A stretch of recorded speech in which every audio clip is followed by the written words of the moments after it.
Good morning, students. Today we will be discussing an important topic, stricture of the urethra. I will be discussing stricture urethra in two parts. In this part we will be discussing up to clinical features only. In the next part we will be discussing investigations and treatment part, including complications. You can see this case scenario. There is 25-year-old male presenting with thinning of urine stream for 3 years, leakage of urine from penoscrotal junction on ventral side for 3 months. There is loss of appetite, hiccups and puffiness of face, less amount of urine, vomiting for last 1 month. There is history of urethral bleed after attempted urethral catheterization by some local physician 4 years ago. This is the history of this patient. Now, what is your probable diagnosis? That you need to answer. And what are the sequence of events? That is again you need to answer. Subsequently, we will come to know about how should we investigate and how we will treat. We will put this slide at the end of the lecture and we will understand each and every question.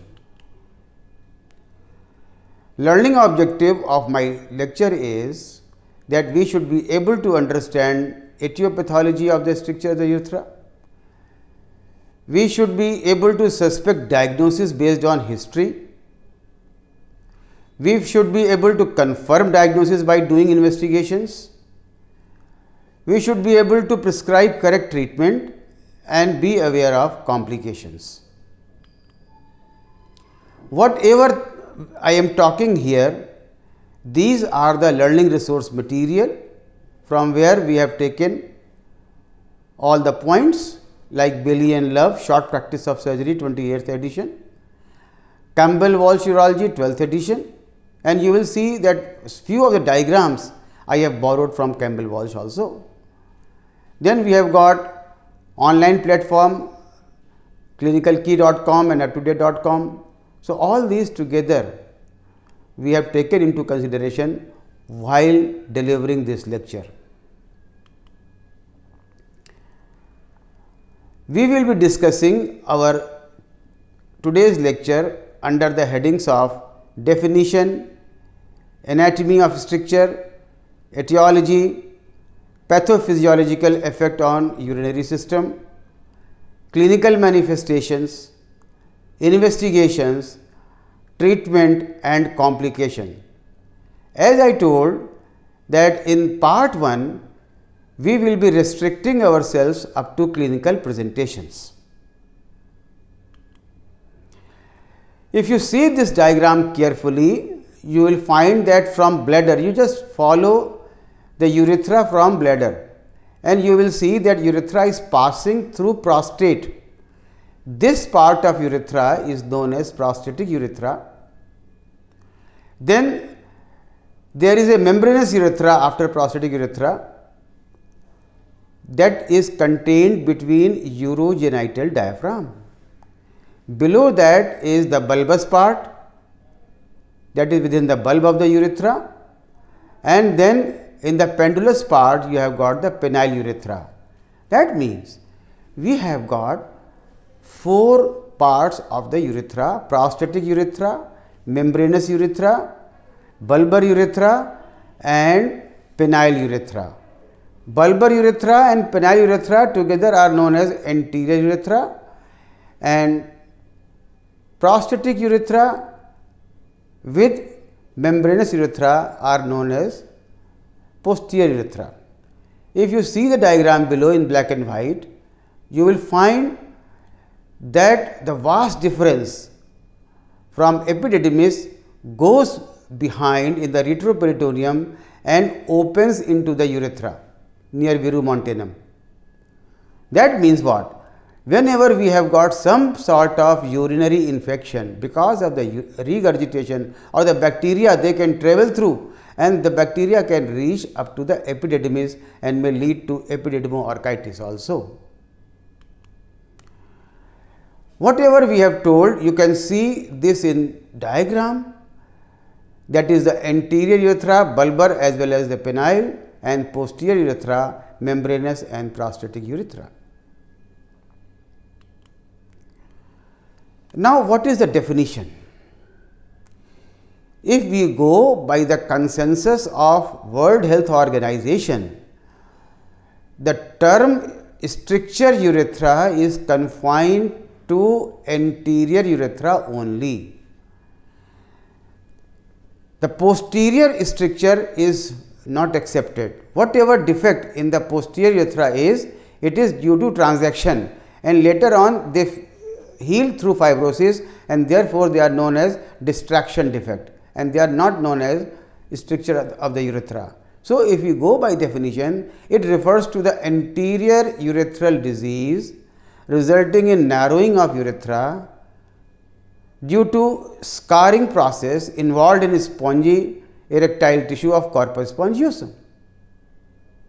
That should be very clear in your mind. If you see in this diagram, we have taken this diagram from Campbell Walsh. In the left hand side uppermost diagram, you see that there is only mucosal fold, and that is type 1 or type A stricture. These are the anatomy of stricture of the urethra. Outside the tube, you can see the corpus spongiosum. So, in the type A stricture of the urethra, there is only one mucosal fold, while in the type B stricture, the mucosal fold is all round the urethra, but this is confined to mucosa only, known as iris constriction. Where in the type C, you can see the lower down picture, there is a complete circumferential involvement of the urethra with minimal spongy fibrosis. In the type D stricture of the urethra, you can see on the right side the top one picture. Here, whole of the corpus spongiosum has been involved apart from involving whole circumference of the stricture of the urethra circumference. Then in the type E, the inflammation goes beyond corpus spongiosum, as you can see. And the type F stricture, whenever there is some complication, you can see a black line which is joining urethra to the exterior. That means some sort of fistula formation has occurred, and that is what is the complication. So, whenever there is a complicated stricture of the urethra, it is type F stricture. The same you can see in the text form here. Type A, again to repeat, only mucosal fold. Type B, iris constriction all round. Type C, full thickness involvement with minimal fibrosis of spongy tissue. Type D, full thickness spongiofibrosis. Type E, inflammation and fibrosis involving tissues outside the corpus spongiosum. It has extended beyond corpus spongiosum. And then type F, complex stricture urethra, which is complicated by fistula formation. So, that is the classification. Why this is important? This classification is important when we will be discussing the treatment part, because the treatment differs from type to type. For type A and type B, there is some other modality, then for type C and type D some other. So, similarly, we will take it up when we will be discussing in treatment. Now, what is the cause, the etiology? As you know, every disease has its own cause. So, any process which causes inflammation of the urethral epithelium and corpus spongiosum, which subsequently heals by fibrosis. So, it narrows the passage. So, that is the procedure, or that is the process, any process. So, it could be a trauma or a straddle injury. Straddle injury I will explain you later in the next slide, and you must be knowing the straddle injury. Suppose you are driving a cycle and just on the bar of the cycle, you fall down, your perineum strikes over the bar of the cycle, then between bar of the cycle and pelvic bone, the urethra is compressed, and that leads to trauma. Then it could be inflammation, though it is nowadays it is not very common, but yes, there could be inflammatory cause also, which may lead to stricture formation due to fibrosis. Then iatrogenic, something which has been caused in the hospital. Remember your case where the attempted catheterization was there, and because of that the history of bleeding was there. So that means what? The patient was being catheterized. So it can be the stricture urethra can be caused due to some hospital person or the doctors, the nurses or the paramedics, they are doing some procedures. Then of course there could be no cause, idiopathic. Then there is one disease known as lichen sclerosus or balanitis xerotica obliterans. We will again discuss separately. So what happens, if you can see in the diagram, you can see that in the tube there are certain black dots. What are these black dots? These are glands of Litter, and these glands of Litter, they open into a corpus spongiosum. Now what happens? Whenever there is a stricture, suppose there is stricture here, so pressure from above will lead to pressure within the opening of the glands of Litter, and the urine will intravasate from the opening of gland of Litter into corpus spongiosum. It will lead to inflammation over there, which subsequently will form micro abscesses, and these micro abscesses, they will heal through fibrosis, and then this spongiofibrosis will lead to stricture. So that is the cause why proximal stricture occurs whenever there is distal obstruction. You can see this diagram, the straddle injury. I have explained you that this is the straddle injury, where you can see the person or the boy is driving cycle, and then suddenly the cycle goes into some pit. The perineum is struck between or compressed between bar and the pelvic bone. The urethra is compressed, as you can see in the diagram, and may subsequently lead to stricture due to trauma. As far as inflammation is concerned, in the initial days, the gonococcal stricture was very common, but nowadays because of the advent of antibiotics, even at the periphery level, the gonococcal infection is not very common. As far as the non-specific inflammation through chlamydia and the uriplasma is concerned, again there is no evidence, or there is little evidence that they cause stricture, but yes, that could be a cause of inflammatory stricture as well.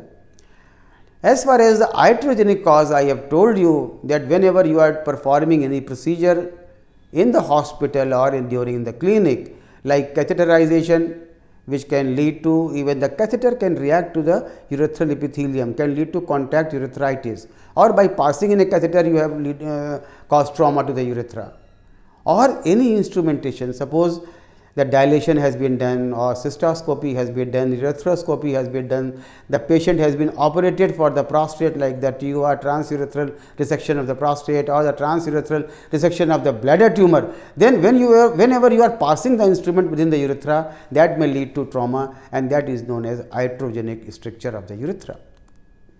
As you can see in this diagram, this is the lichen sclerosus, and that was known as previously balanitis xerotica obliterans. You can see that the meatus is very tight, you are not able to open or retract the prepuce, and there is a white patch over the glans of the penis. The meatus is strictured. So what I mentioned previously, that this lichen sclerosus was previously known as balanitis xerotica obliterans. You may get a short note, or you may be asked in your MCQs. This involves urethra up to fossa navicularis only. See, this disease per se involves fossa navicularis, that is the distal limit, proximal limit. But what happens whenever there is a stricture distal stricture. As I told you, the proximal urethra is also strictured because of the intravasation of urine within the glands of Litter. This disease is characterized by white patches, as we have seen in the diagram, on the prepuce as well as on the glans. And more proximal stricture, that is not a part of this balanitis xerotica obliterans. More proximal stricture, they are the part of complication of increased voiding pressure. Now, let us see what could be the pathophysiological effects on urinary system. As you know, from kidney to ureter to bladder to urethra to urinary meatus, everything is in one line connected together.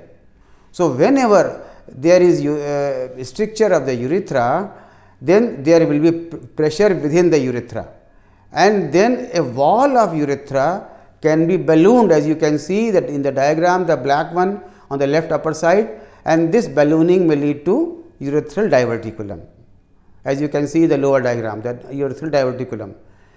On the right side in the X-ray film, you can see whenever you are doing retrograde urethrogram, you can see the dye is going into this diverticulum, and subsequently what has happened, in due course of time, this diverticulum led to periurethral abscess, which ruptured outside and led to urethral fistula. You can see the catheter peeping through the urethra, and that was our case. As you can remember, the patient was having leaking of the urine from penoscrotal junction. So, that was a complication because of the urethral diverticulum. Then what effect? There is effect on the upper tract or the starting from the bladder. See what happens whenever there is obstruction. Initially the bladder tries to overcome this obstruction, and the bladder muscles, they hypertrophy, and there is a concentric hypertrophy, what we call as detrusor hypertrophy. But in due course of time, this hypertrophy becomes asymmetrical. As you can see the diagram on the left side, upper side, it is a cystoscopic view of the bladder, that this, because of the asymmetrical hypertrophy, some part of the bladder muscle is hypertrophied more while some part is less. So, there is formation of band, and that band is known as trabecules or trabeculations. Now, between two band there is some hollowness, and this hollowness is known as saccule. When it further increases, it is known as saccule, then it can known as lead to diverticulum. So, that means from trabeculation to saccule formation, even this saccule may lead to diverticulum formation. That means diverticulum, you can see the mucosa is coming out or along with the bladder muscle wall. So, that is what is happening within the bladder. And what happens within the ureter? Above the bladder there is ureter. So, what happens there? Again the ureteric muscle, because the ureteric it dilates, and that leads to hydroureter. Then what happens further? The renal pelvis, there is a pressure within the renal pelvis, and this renal pelvis causes pressure over the renal cortex, and there is hydronephrosis, and these all changes are bilateral hydroureter, bilateral hydronephrosis, and there could be bilateral cortical atrophy. Whenever this happens, this may lead to renal failure. You can see the diagram in the middle, the black one, when you can see the four types of bladder, four pictures of the bladder. You can see there is a concentric hypertrophy on the one side, that is what is known as compensated hypertrophy. Then there is formation of diverticulum, as you can see there is outpouching, and then suppose this continues for a very long time, the bladder muscles, they become thin, the bladder becomes atonic, and this is what is known as decompensation, and there is retention of the urine. So, just to recapitulate whatever we have discussed through diagram, whenever there is pressure within the urethra, there is proximal urethral dilation, then there is urethral diverticulum which is being formed, which can further lead to periurethral abscess, which ruptures to form urethral fistula. These are the complications or pathophysiological effects within the urethra. What happens in the bladder? The bladder, there is, as I told, there is a hypertrophy of the muscle, that is the detrusor. You can see the trabeculae as a stretched strands on the cystoscopy. Then there is formation of cellules or saccules, which further lead to diverticula formation. And whenever there is a decompensation because of the sustained pressure, then there is atony of the bladder muscle. Now you see in this diagram what is happening. On the left side, if you see, this is a normal picture, and whenever we are voiding, because of the pressure, because of the ureterotrigonal wall, the ureter closes and the urine does not go up. So therefore there is no back pressure change. But what happens within the due to stricture of the urethra? This ureterotrigonal valve, that is defunctional. There is derangement of ureterotrigonal valve. So the back pressure during voiding goes within the ureter, leads to hydroureter, and moreover the intramural, that is the part of the ureter that is within the bladder, that comes down because of the trigonal atrophy, hypertrophy. So all these things, they lead to regurgitation of the urine within the ureter and leads to hydroureter. Now you just carefully follow this diagrammatic diagram from above, and that summarizes all the pathophysiological effect. If you see from above, the increased intrapelvic pressure within the kidney, because there is a hydroureter, the pelvis is dilated. So there is calyceal dilation. This calyceal dilatation, because of the increased intrarenal pressure, causes pressure over renal cortex. And in the renal cortex, as you know, by the knowledge of anatomy, we have got the arcuate arteries. So there is a pressure over the arcuate vessels, and because there is a pressure to arcuate vessels, there is pressure atrophy, and moreover pressure atrophy, and moreover there is a ischemic cortical atrophy because of the poor blood supply. Both these two things, they lead to thinning of the cortex and loss of glomeruli. And as you know, whenever we will be having loss of glomeruli, we will be having decreased renal function through decreased glomerular filtration rate. And since I told you the changes are occurring on the both the sides, so patient will ultimately lead into renal failure, and you will be having all the signs and symptoms of the renal failure. And you remember your case, the patient was having less amount of urine, patient was having puffiness of the face. So that was your case, which was complicated. Now we come to clinical presentations. How patient can present to you when you are sitting in the outdoor? Patient may present to you with obstructive urinary symptom. I will explain these obstructive urinary symptom in next slide. Patient may come to you as a dysuria, means patient is having difficulty in micturition or pain during micturition. Then suppose there is a distal stricture, there is splaying of urethral stream. Instead of moving forward in one stream, what happens? Normally when we are micturating, there is only one stream which moves forward, but stricture of the urethra, there is splaying, जैसे झरना होता है ना, splaying of the urine. So it will not be in single stream. Then because of the retention of the urine, there will be recurrent UTI, urinary tract infection. A patient may be having cystitis, patient may be having suprapubic pain, may be having fever. As I told you the diagram previously, or you can see here also, that through vas deferens, urethra is connected to epididymis. So patient may be having retrograde epididymoorchitis. Patient may come to you with pain in the testis, and patient may be a case of stricture of the urethra. So you need to examine. Then there could be retention.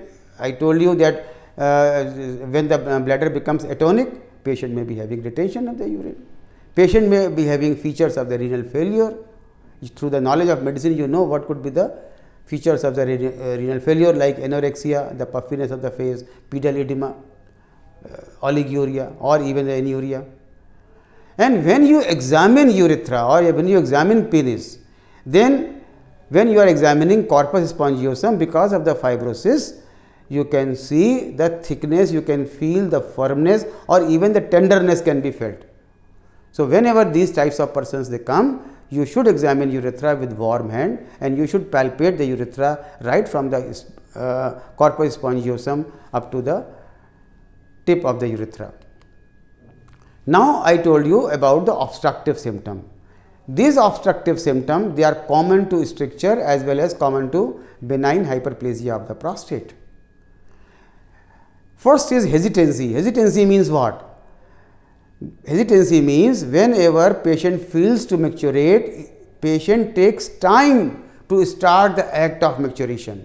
That is what is known as hesitancy. Normally, as soon as you go to washroom, you immediately start micturating. But here, the patient of the stricture, the patient of the prostate, they take time to start the act of micturition.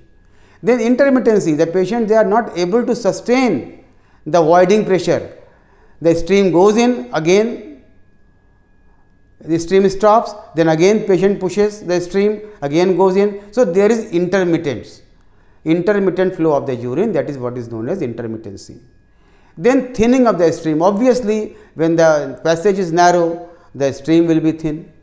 The thinning of the stream, patient may come to you कि doctor साहब मेरे पेशाब की धार पतली होती है. So that means you should think about the stricture of the urethra, if especially the patient is young.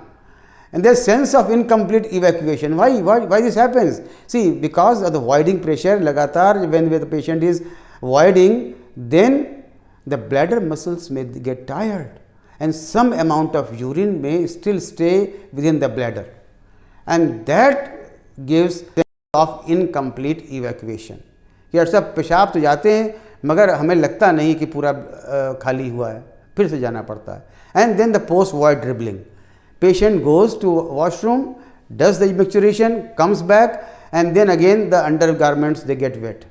Why? Because the urine has passed through the sphincter, but it is retained within the urethra, and in due course of time this urine trickles and spoils the undergarments. So this type of picture, if patient says to you, you should suspect patient is having stricture of the urethra. So now again we are coming to our case scenario. Scenario is 25-year-old male presenting with thinning of stream. That was our case for last 3 years. There is a leakage of urine from penoscrotal junction, the ventral side for 3 months. Loss of appetite, hiccups, puffiness of the face, less urination, vomiting for last 1 month. Urethral bleed, there is a history of urethral bleed when somebody wanted to pass in a catheter in that patient. So what is the probable diagnosis? It is clear now. It is stricture of the urethra. What is the sequence of event? Sequence of event is that because of the iatrogenic cause, in patient somebody tried to pass in a catheter, and because of that patient had urethral injury which subsequently healed and gave stricture formation. And because of that stricture, the patient was having thinning of stream, which he persisted for 3 years, and subsequently because of the increased voiding pressure, there could have been development of urethral diverticulum, and because of the infection within the diverticulum, there was development of periurethral abscess which ruptured outside, leading to urethral fistula, and that is why the patient is having leaking of the urine. And because the disease is chronic, lasted for 3 years, both the side of the kidney they are affected, there is cortical atrophy of the both sides, patient had renal failure. So and the symptoms of the renal failure, as you know, there is a loss of appetite, a patient is having hiccups, the puffiness of the face, oliguria, as well as vomiting in the later part of the life. So now you can correlate the sequence of event. As far as the investigations and treatment is concerned, we will cover it in the second part. So in the investigations, what we are going to discuss is, our aim will be to determine its location, the length, the depth, the density, what is the effect of disease on our body, and how we can objectively record the flow rate so that we can monitor the effectivity of our treatment. My dear students, we will cover investigations and treatment in part 2. Till then, goodbye Good luck and best wishes.